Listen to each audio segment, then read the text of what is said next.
যে কোনো ক্ষেত্রে এটা আমাদের জন্য খুব বেশি জরুরি যে আমরা নিজেরা যে আদর্শ লালন করছি আদর্শের ব্যাপারেও অটল থাকবো, অবিচল থাকবো।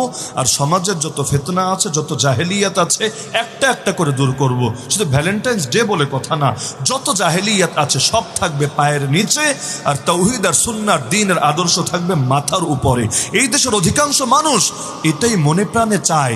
আপনি যদি একজন একজন করে জিজ্ঞেস করেন, যাদের ব্যক্তিগত আমলে দুর্বলতা, তাদেরকেও যদি জিজ্ঞেস করেন তোমরা এটা চাও কিনা ইসলাম কায়েম হোক, ইসলাম বাস্তবায়িত হোক, কোর্ট কাচারিতে হোক, পার্লামেন্টে হোক, থানায় হোক, আইন কানুনে হোক, সংবিধানে হোক, রাজনীতি, অর্থনীতি, বিচার আচার, সভ্যতা, সংস্কৃতি, ব্যক্তি জীবন, পারিবারিক জীবন, সামাজিক জীবন, হার ক্ষেত্রে ইসলাম কায়েম হোক, অধিকাংশ মানুষ বলবে হ্যাঁ আমরা চাই। কারণ ইসলামের চাইতে উত্তম কিছু হয় না। ইসলাম দিয়েছেন আল্লাহ, বাকি ধর্ম আর মতবাদ এগুলো আল্লাহর দেওয়া না। কোনোটা অতীতে দিয়েছিলেন কিন্তু লোকে বিকৃত করেছে, আর কোনোটা আল্লাহ দেনই নাই, মানুষ নিজেরা বানিয়ে নিয়েছে।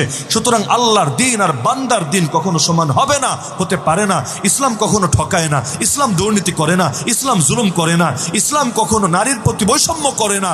সুতরাং ইসলামের চাইতে বেটার অপশন হতেই পারে না। এটাই তো অধিকাংশ মানুষের কথা। যদি এটাই অধিকাংশ মানুষের কথা হয়, দিলের মহাব্বত যদি থাকে, তাহলে সমাজ ইসলাম কায়েম হচ্ছে না কোন দুঃখে? এর পেছনেই বড় একটা বাধা।